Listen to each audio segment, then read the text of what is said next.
Faly miarahaba-tsika rehetra amin'ny anaran'i Jesosy Kristy Tompo. Anio alahady 5 volana Oktobra 2024. Alahady 4 manaraka ny Trinité. Alahady fandraisana eto amin'ny fiangonana. Alahady voalohany ihany koa amin'ny volana Oktobra izay andinihana lohahevitra vaovao manao hoe mamory vokatra ho an'ny Tompo. Ho aminareo anie ny fahasoavan'i Jesosy Kristy Tompontsika. Amen. Andeha hitsangana isika idera sy hanome voninahitra an'Andriamanitra amin'ny alalan'ny salamo izay efa voalahatra. Ideran'Andriamanitra isika manao hoe miverena Jehova mandra-pahoviana ary mba haneneniny amin'ny mpanomponao. Vokisony famondram-ponao noho ny maraina izahay mba hiobinay sy falianay amin'ny andro rehetra iainanay. Mampifalia anay araka ny andro nampahorinao anay sy ny taona nahitanay losa. Aoka iseho amin'ny mpanomponao ny asanao ary ny voninahitrao amin'ny zanany. Ary aoka ho aminay ny fahasoavan'ny Tompo Andriamanitray. Ary ampitoero aminay ny asan'ny tananay. Eny, ny asan'ny tananay ampitoero izy. Amen.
Ivavaka isika.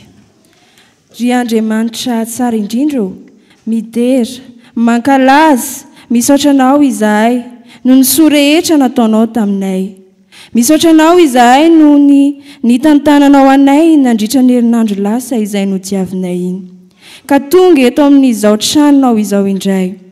anome voninahitra ny anaranao. Ka aoka Tompo, ny fanainao masina no hiasa ty anatinay tsirairay avy, mba hahafahanay mifantoka tanteraka amin'izao fanompom-pivavahana izao. Ka ny zavatra rehetra izay ataonay anie, aoka mba ho araka ny sitraponao irery ihany. Indreto izahay Tompo, manantsona anao ampanitretena, satria ianao dia Andriamanitra tompon'ny vokatra, ary izahay dia irakao amory ny vokatra ho anao. Ka raiso rery Tompo izany aja mamboninahitra, atolotray ho anao izany. Amin'ny anaran'i Jesosy Kristy Tomponay, amen. Afaka mipetraka ny fiangonana.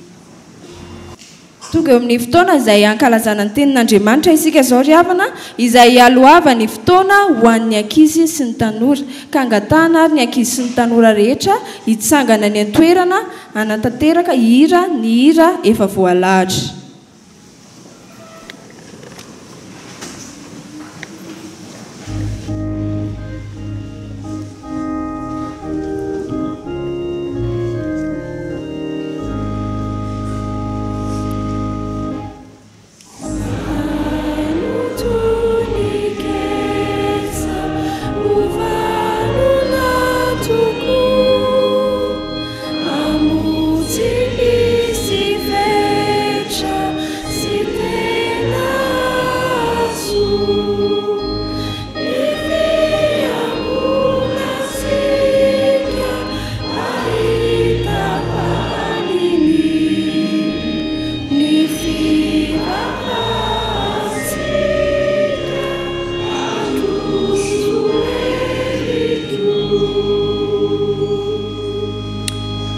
Ivavaka isika. Jesosy Kristy Tompo tianay indreto izahay ankizy sy tanora, vonina indray andre ny afatra avy amin'ny soratra ao masina. Omeo fifantohana izahay Tompo amin'ny fiainona izao afatra ao izao, koa mitenena amin'ny mpanomponao fa voninky iainanao izahay. Amin'ny anaranao Jesosy, amen. Afaka mipetraka ianareo. Ny soratra masina izay angalantsika ny afatra indray amin'ity anio tiraka izy tanora dia araka izay voasoratra ao amin'ny Matio 2:20. Matio 2:20.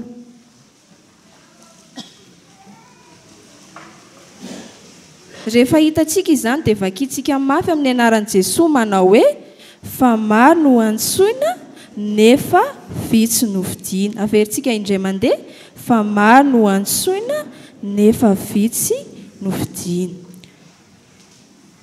Ho aminareo ny fahasoavan'i Jesosy Kristy Tompontsika. Eto amin'izao Matio 2:20 ka hatramin'ny 4:20 izao raika izy tanora dia Jesosy Kristy no miteny sy namaly ireto loham-pisorona sy fariseo ireto. Zany hoe fanoharana zany ty tenenin' Jesosy ity momba ny fanjakany lanitra. Dia izao ilay fanoharana raika izy tanora. Nisy mpanjaka iray izay nanao fanasana fampakaram-bady ho an'ny zanany lahy. Efa nanasa olona izy ka rehefa tonga ilay fotoana dia naniraka amin'ny mpanompony izy andeha hiantso ireo olona izay efa nasaina ireo. Dia rehefa nakany amin'ilay olona nasaina raika izy tanora ilay mpanompo izay nirahana dia tsy nety nandeha ireo olona nasaina ireo. Dia mbola naniraka mpanompo hafa indray ilay mpanjaka hoe andana atsoy ireo izay efa nasaina fa efa voavoatra ny fampakaram-bady. Dia lasa indray ilay mpanompo hafa nandeha nakany amin'ilay izary ilay efa nasaina. Dia rehefa tonga tany amin'ilay efa nasaina izy dia ny sasany nandeha tany amin'ny sahany, ny sasany nandeha tany amin'ny varony, fa ny sasany kosa dia ny sambotra ireo mpanompo betsaka ireo dia namono azy. Zany hoe tsy nanaiky nandeha tany amin'ilay fanasana mihitsy zany ireto nasaina ireto. Dia aminareo tezitra ve ilay mpanjaka sa tsy tezitra? Tezitra izy. Dia rehefa tezitra izy dia naniraka miaramila hoe mandeha ihany ianareo. Dia andana ary ingany ireo mpamono olona ireo dia dory ny tanànany. dia rehefa vita izay dia hoy indray ilay mpanjaka hoe efa voavoatra ny fampakaram-bady fa izay efa nasaina no tsy mendrika. Dia naniraka ny mpanompo indray izy dia naniraka azy ireo eny amin'ny sampanan-dalana dia niteny taminy hoe mandehana dia izay hitanareo rehetra eny dia asao ho amin'ilay fampakaram-bady na ny tsara na ny ratsy. Dia rehefa feno amin'izay ilay tao amin'ilay fampakaram-bady dia nisy olona anankiray tsy nanao akanjo mendrika an'ilay fampakaram-bady dia hitan'ilay mpanjaka izany dia nasainy navoaka ry ankizy tanora io olona izay tsy nanao akanjo ho amin'ny fampakaram-bady io. Satria moa ity perikopa ity dia fanoharana mahakasika ny fanjakan'ny lanitra. Dia iza izany ilay mpanjaka eto raha fantatrareo? Andriamanitra ray. Dia iza ilay zanany lahy? Jesoa Kristy. Dia inona izany ilay fampakaram-bady? Fanjakan'ny lanitra. Dia reto nasaina voaloha reto izany ry ankizy dia ilay zanak'Israely. Tsy nety nandray an'i Jesoa mihitsy izy ireo, tsy nety nino an'i Jesoa Kristy mihitsy reto jiosy ireto dia nanao tsinitsininy ny fanasana izay natao taminy.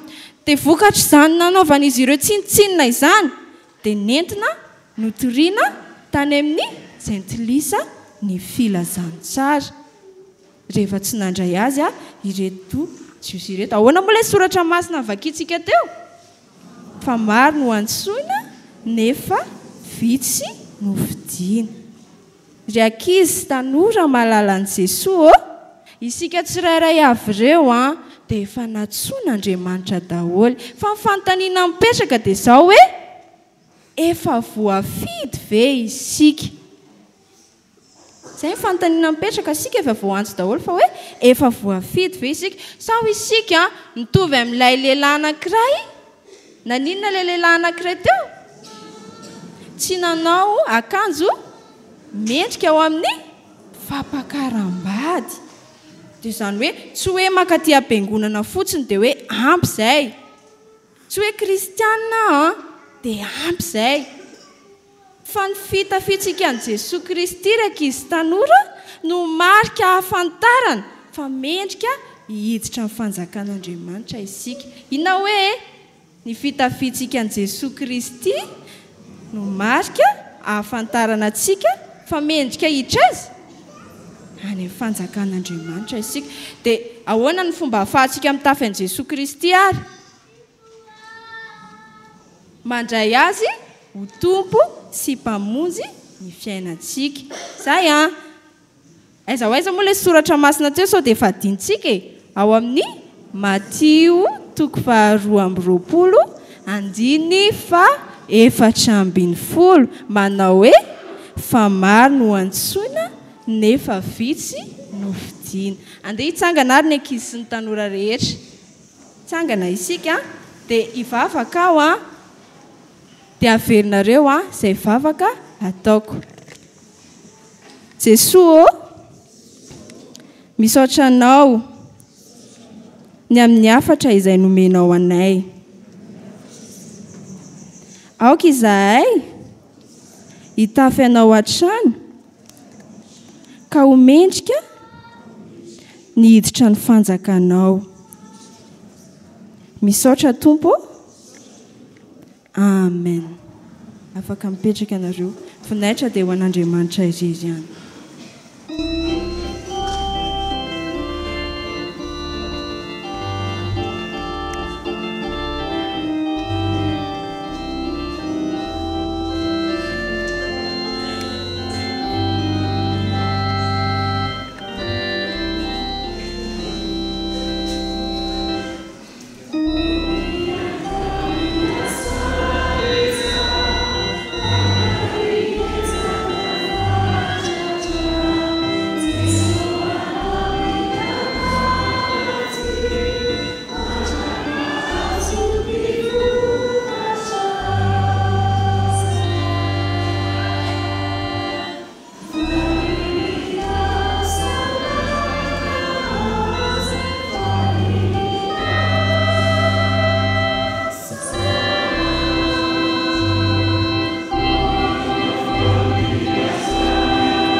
iombona mivavaka sika tompoko.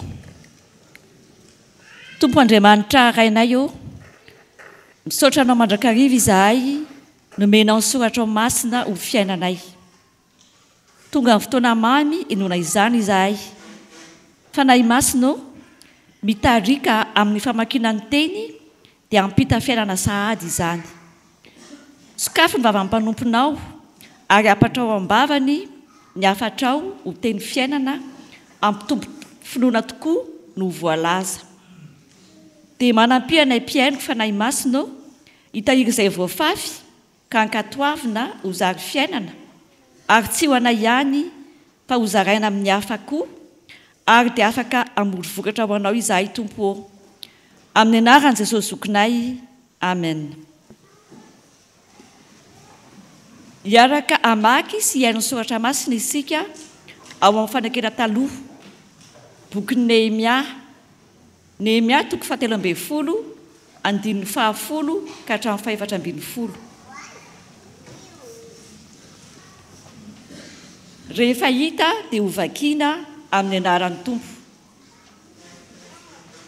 Ary hitako fa tsy voalony fiveloman'ny Levita, ka dia samy efa nandositra ho any an-tsahany avy ny Levita sy ny mpihira izay nanao ny raharaha.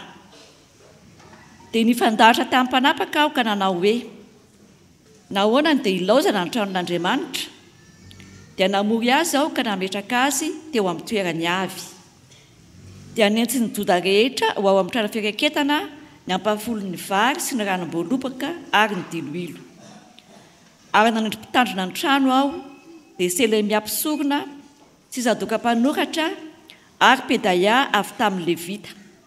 Ary manarakaraka azy 3 lahy dia Anana zanaky Zakora sy Matania, fa natao mahatoky ireo, ary ny adidin'ireo dia nizara ho an'ny rahalahiny.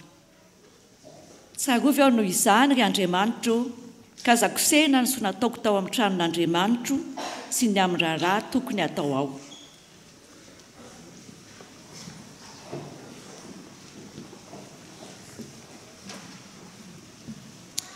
Ho toizantsika ny famakiana ny soratra masina ao amin'ny fanekena vaovao, filazantsara araka ny Mateo toko 12 andininy 1 ka hatramin'ny 17.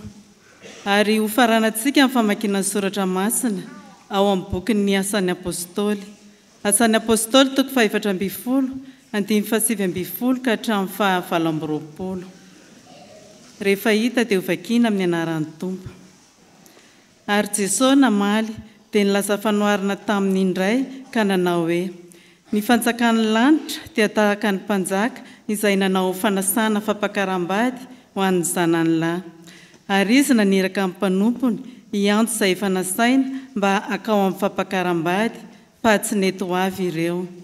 Dia naniraka mpanompo hafa indray izy ka nanao hoe, lazao amin'izay efa nasaina hoe, indro efa voavoatra ny nahandroko, efa voavony ny omboko sy ny nafahiko, ka efa voavoatra avokoa ny zavatra rehetra, koa mankanesa ty amin'ny fampakaram-bady ianareo. Nefa tsy nahoany akory izany, fa samy lasa nandeha izy, ny anankiray ho any amin'ny sahany, ny anankiray ho any amin'ny varony. Ary ny sisa ny sambotra mpanompony dia nisetrasetra taminy ka namono azy. Dia tezitra ilay mpanjaka ka naniraka ny miaramilany, dia nandringana izany mpamono olona izany sady nandoro ny tanànany. Dia hoy izy tamin'ny mpanompony, efa voavoatra ny fampakaram-bady, fa izay efa nasaina no tsy mendrika. Koa mankanesa ianareo any amin'ny sampanandalana, ary izay hitanareo dia asao ao amin'ny fampakaram-bady.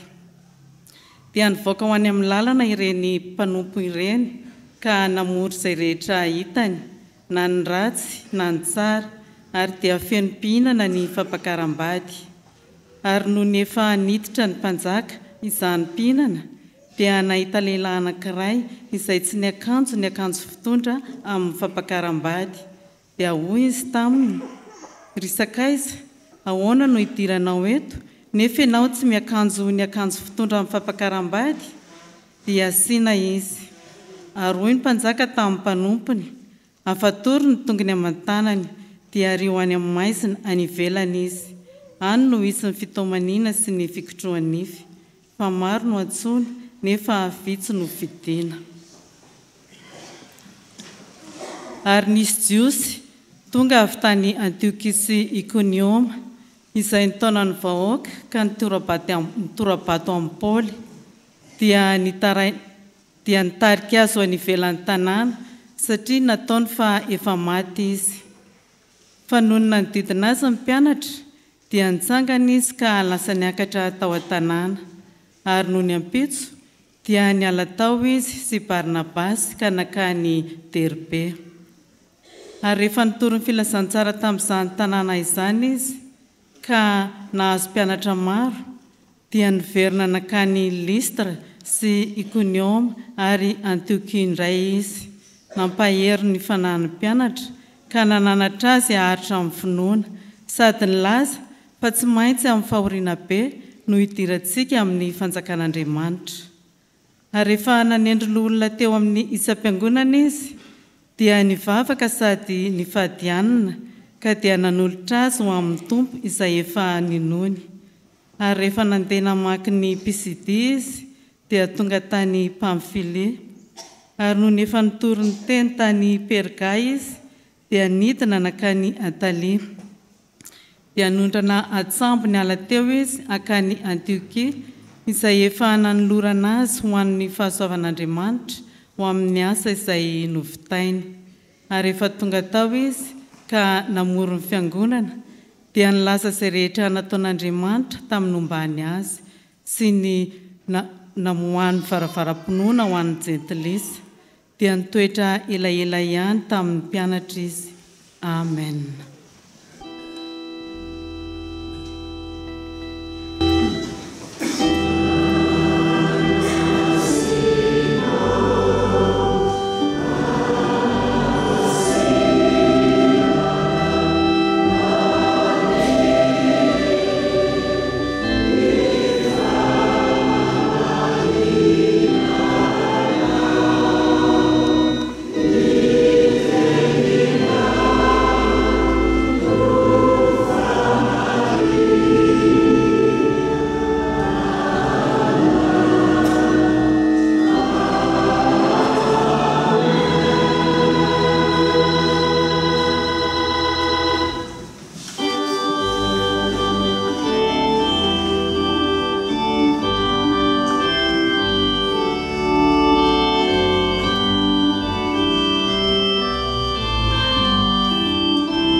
Mbola hitombo ao anatintsika mandrakariva riavana ny fiadanana avy amin'ny fahalalana tsaran'Andriamanitra sy Jesosy Kristy tompontsika. Ny boky Néhémie toko 7:10 manomboka eo amin'ny 9:10 hatramin'ny 4:40 no iarahantsika mandritra izao fotoana izao. Ary ny fanahin'Andriamanitra mbola hitarika antsika hatrany, ahitantsika indray ny lalak'izorana mba hitondrantsika ny vokatra voavory ho an'ny tompo. Néhémie toko 7:10 hatramin'ny 4:40. Rafitinina ny boky Néhémie dia manomboka eo amin'ny faharesen-dahatra tao amin'ny Néhémie andray anjara biriky amin'ny fanarenana any Jerosalema rehefa tafaverina avy any amin'ny fahababona ny zanak'Israely. Natombony tamin'izany ny fanarenana ny manda izay vita ao amin'ny toko 9. Rehefa vita ny fanarenana ny manda dia nareniny kosa indray ny fiainam-panahin'ny fiangonana novakiana ny lalàn'i Mosesy nampanarahana an'izany ny vahoakan'Andriamanitra sy ny fiainan'ny vahoakan'Andriamanitra rehetra. Kanefa eo amin'ny toko 17 rehefa nilaozan'ny Nehemia niverina tany amin'ny asam-panjakana tany Babilôna ny zanak'Israely dia niempotra indray izy ireo tsy nandeha araka ny sitrapon'Andriamanitra. Voalohany eo amin'ny 14 toko 17 dia nampidiry ny mpisorona be atao hoe Eliasiba tao anatiny trano firaketana na ny fitahirizana ilay antsoina hoe Tobia, isan'ny mpanohitra ny Nehemia teo amin'ny fanarenana. Ao amin'ny toko 9:1 dia Sambala, Tobia ary Gasena no mpanohitra any Nehemia. Fa nampidiry ny mpisorona be tao amin'ny trano firaketana izany mpanohitra izany. Trano firaketana dia ny falangonana ny fanomezana rehetra tena niaren'ny fiangonana.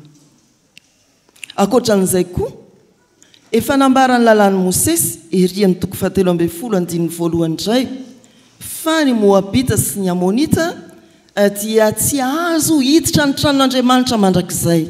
Ireo moa ilay fantatsika fa taranak'Lota tamin'ny zanany vavy fa mbola niditra tao ireo. Nilaozana ny lalàn'i Mosesy, niditra ny mpanohitra teo amin'ny fiangonana. Ary tonga eo amin'ny 10 isika tsy nahazo fivelomana ny Levita izay nivelona tamin'ny 10 avy amin'ny vahoakan'Andriamanitra. Nandao ny fanompony ireo atao hoe mpanapaka raha amin'izao fiainan'ny fiangonana izao dia ireo tompon'andraikitra laika miara-miasa amin'ny mpitondra fivavahana.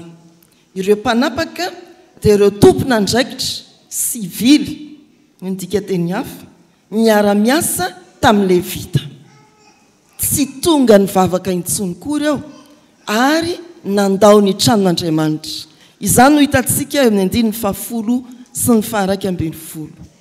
Rehefa notenen'ny Nehemia mafy izy ireo dia niverina Joda rehetra, nitondra ny 10 nitondra ny ranom-boaloboka sy ny diloilo.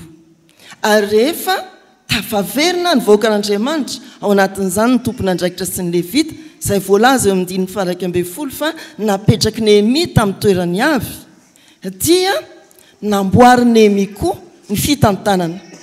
Ao amin'ilay 14 hatramin'ny 17 moa dia hoe noroahana tao amin'ilay trano firaketana i Tobia mpanohitra. Dia nametraka tompon'andraikitra vaovao i Nehemia mpitantana mahatoky ary voambary amin'ny 17 fa nizara aradrariny tamin'ny rahalahiny izay tokony ho azy.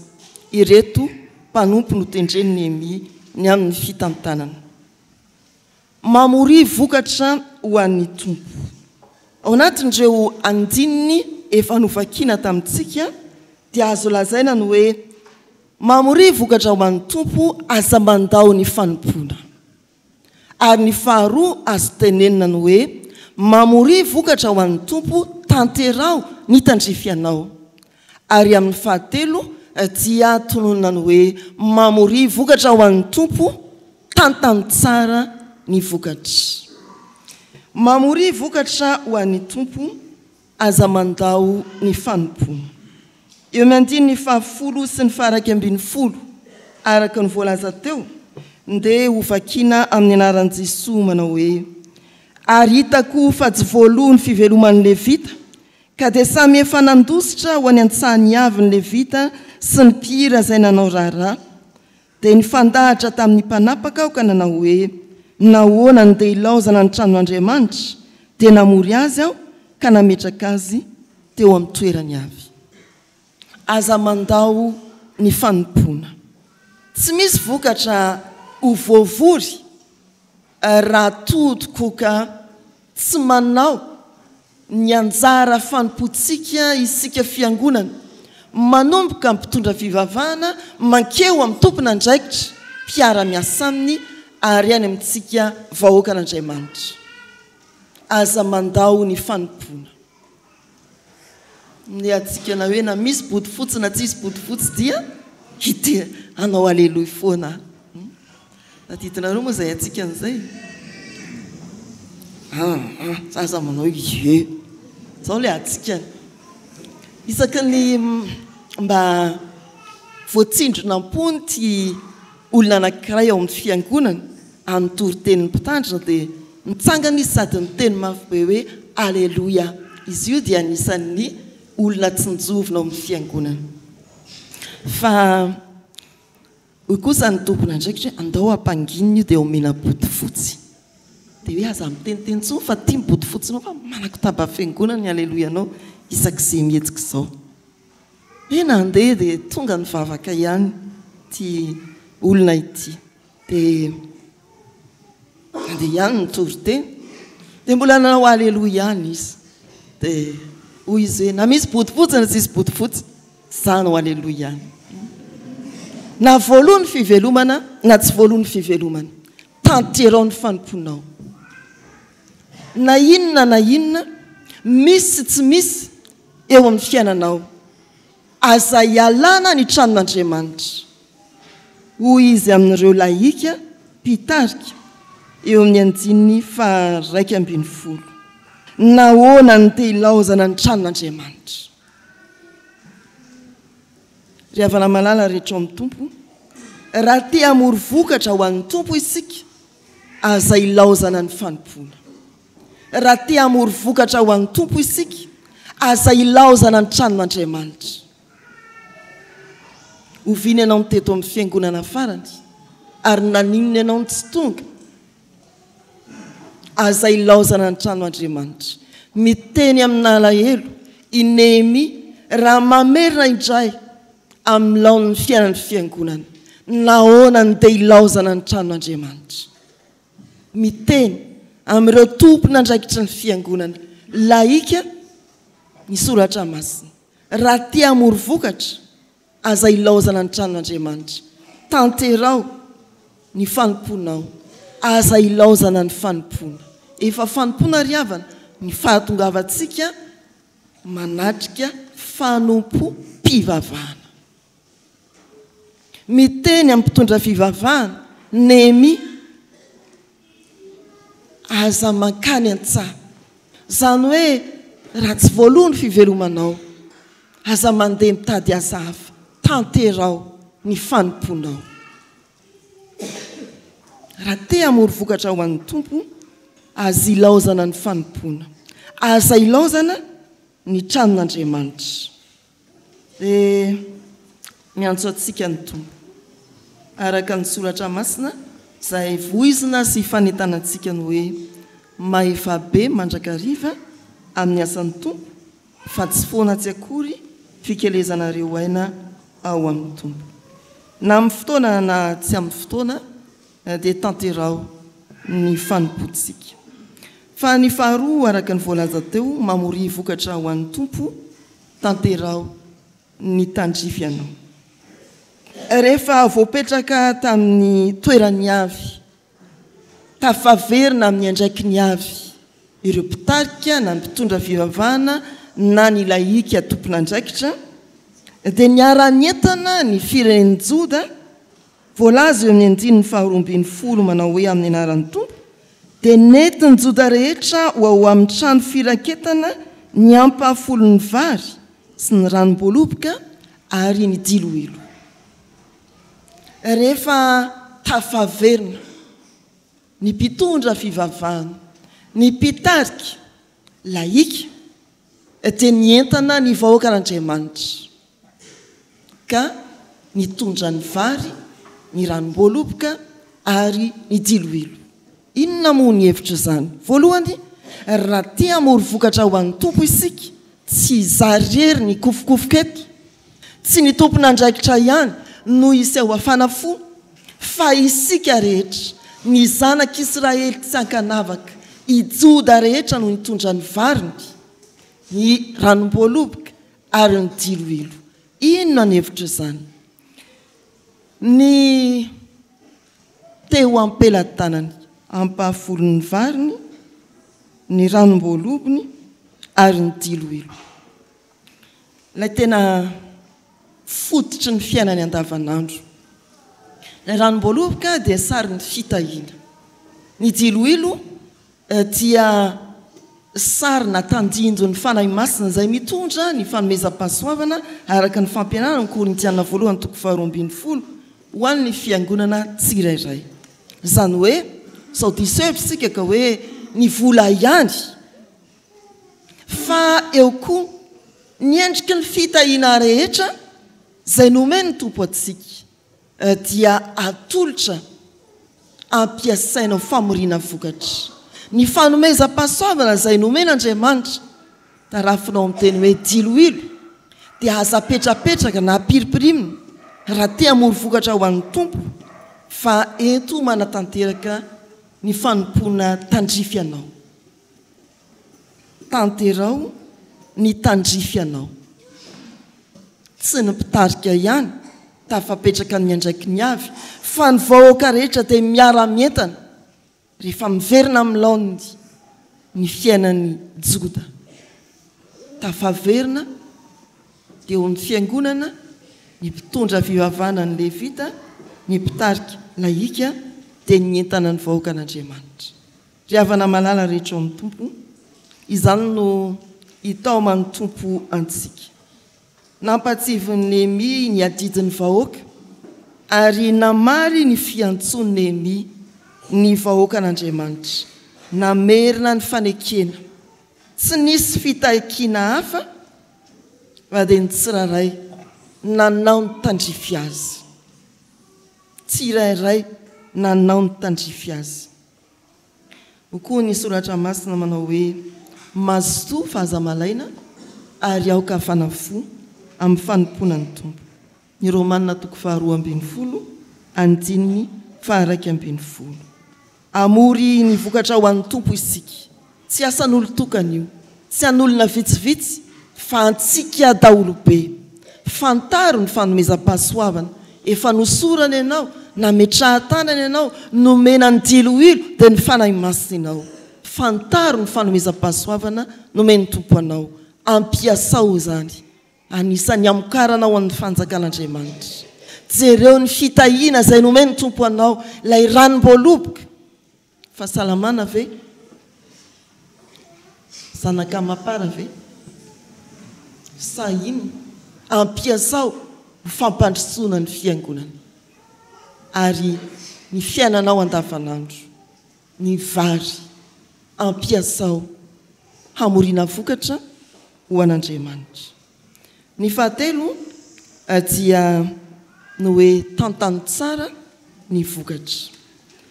Tonga ny fanolorana, tonga ny vokatra. Inona ary ny atao?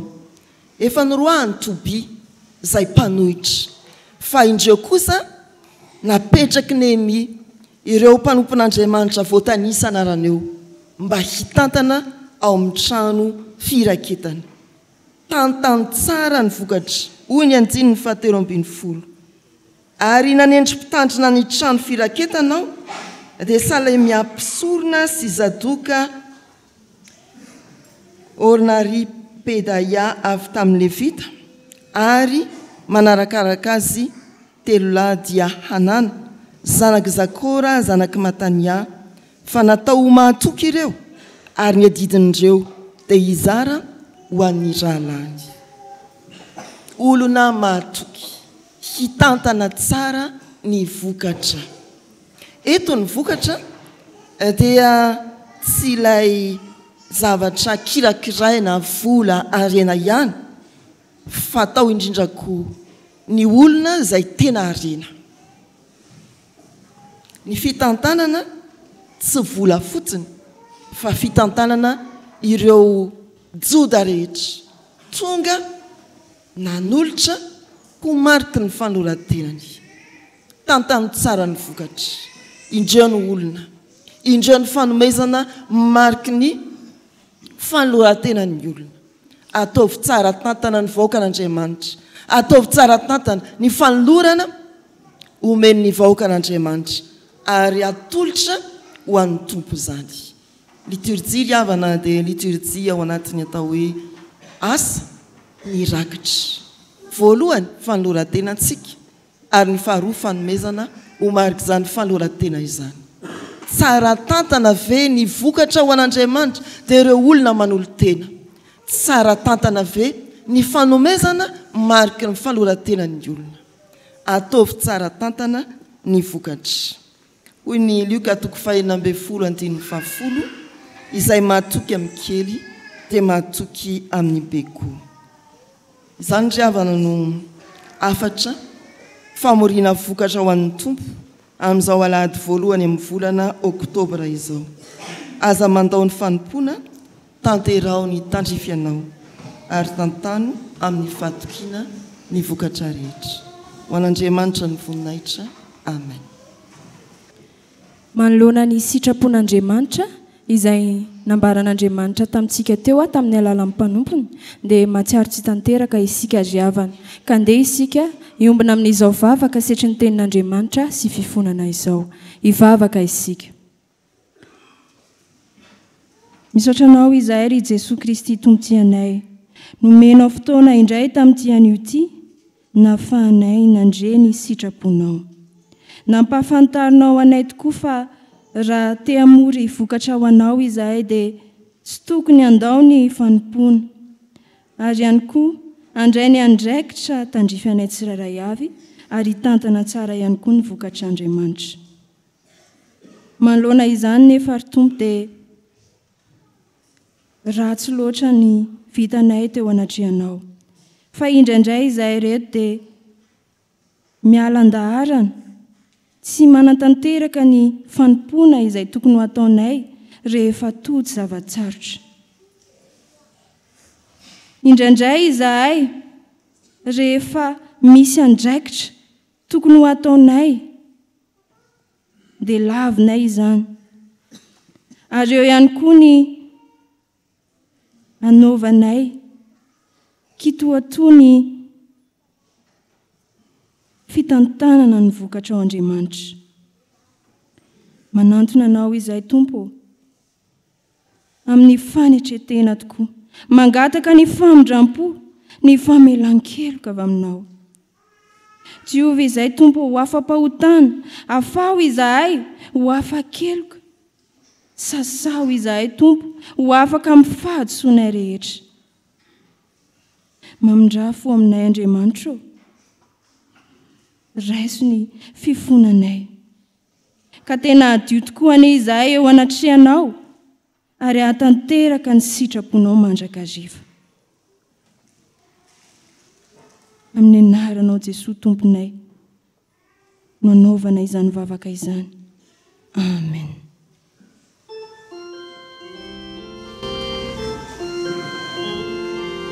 Thank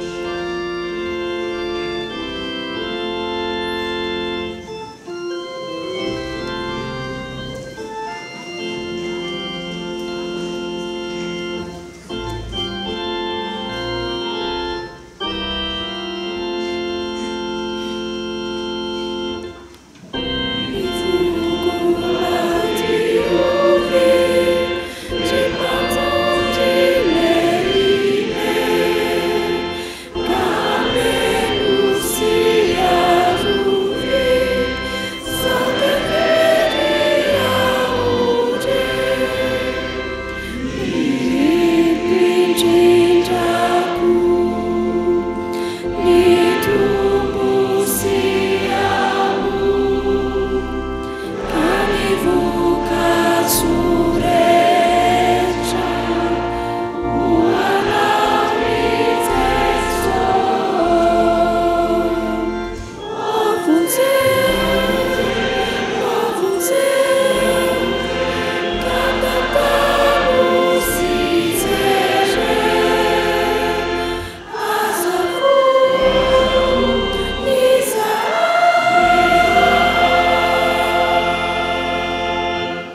ny andriamanitra izay tompontsika azy havana dia andriamanitra mpamela heloka ka andeha ary raiso am-pifaliana sy amin'ny fanantenana eo am-pitsanganana ny famelan-keloka izay omen'ny tompo atsika. hoy ny soratra masina mitsangana ka miveleza ary ziona zanaka vavy fa ny tandrokao ataoko vy ary ny kitronao ataoko varahana ka hanoritory firenena maro ianao dia atolotra ao an' Jehovah ny hareny ary ho an'ny tompon'ny tany rehetra ny fananany. Ambara ary riavana fa voavela ny helokareo no ny anarany masina. Amen.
Ny olona voavela heloka ary havana dia samy manambara ny finoana ka andeha isika hiaraka anaiky sy hanambara ny fanekempinoana kristianina izay iraisantsika amin'ny fiangonana manerana izao tontolo izao dia ny fanekempinoana apostolika na ny fanekempinoana laharana voalohany manao hoe mino an'Andriamanitra ray sy tompo mpanao ny lanitra sy ny tany aho ary mino an' Jesosy Kristy zanalahy tokana tompontsika izay nitorotoroana tamin'ny fanahy masina nateraka Maria Virginy nijalona napaka Ponto Pilato nombona tamin'ny hazo fijaliana maty ka nalevina nidina tany amin'ny fiainany sita nitsangana tamin'ny maty tamin'ny andro fahatelo niakatra ho any an-danitra nipetraka ankavanan'Andriamanitra ray sy tompo avy any haviny tsara ny velona sy ny maty mino ny fanahy masina aho ny fiangonana masina manerana izao tontolo izao ny fiambonan'ny olona masina ny famelan-keloka ny fitsanganany tena maty ary ny fiainana mandrakizay.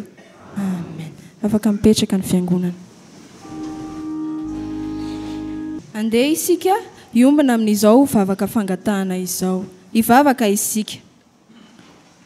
Misaotra anao izahay ry tomponty anay, nomenao volana vaovao indray, ahafahanay manan-tanteraka ny asa rehetra izay nakininao taminay.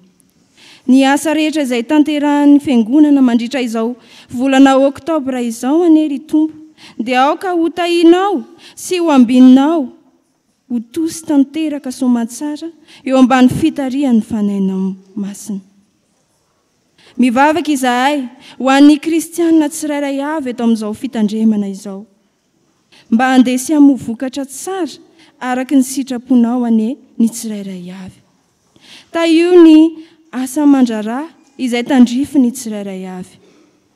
Apetraka feno eo am-pelantananao ihany koa tompo ny fiainan'ny fiangonana sy ireo sampana ny fikambanana ary ny sampanasa mba ho lavorary izay kasaina tao ho fampandrosoana ny fanjakanao. Fa tsy adinina ihany koa ny mitondra mbavaka ny firenenay izay mandalo fahasarotana amin'izao ankehitriny izao. Mamindra fo aminay malagasy rehetra na ny mpitondra na ny vahoaka entina omeo fahendrena izahay mba hahafantaranay ny tokony ataonay manoloana izao zava-mitranga amin'ny firenenay izao. Vonjeo ny taninay tompo fa mijaly, vonjeo fa mijaly izahay fa izay tsiraray avy reto ihany koa dia manana ny etaetam-ponay izay tiana entiny eto anatrihanao. Koa miano ary anay tompo amin'izao vavaka ao anatin'ny fanginana izao.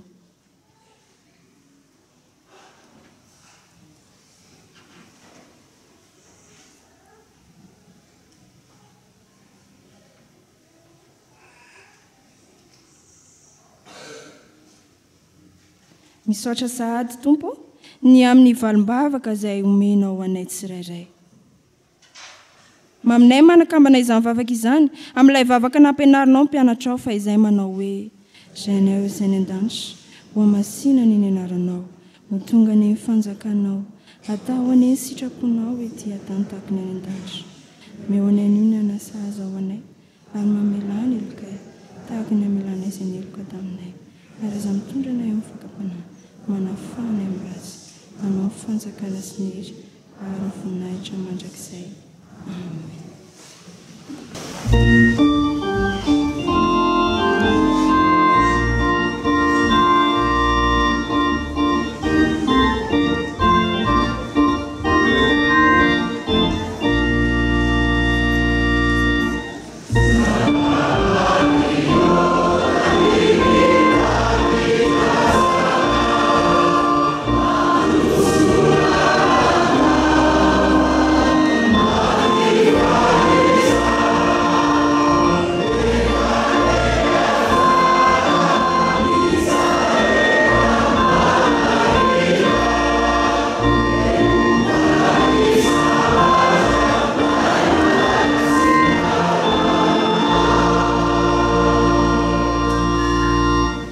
raiso amin'ny fankasitrana nitsodrano atolotra amin'ny anaran'ny tompo.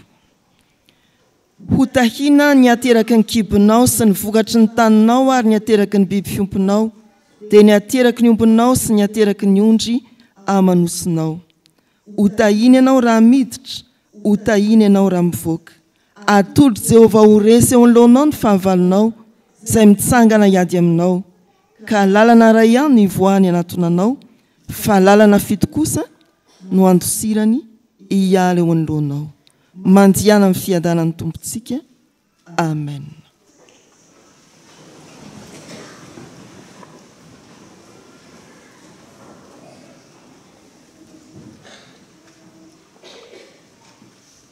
Ho an'Andriamanitra irery ihany ny voninahitra, amin'ny anaran'ny Ray sy ny Zanaka ary ny fanahy masina. Amen.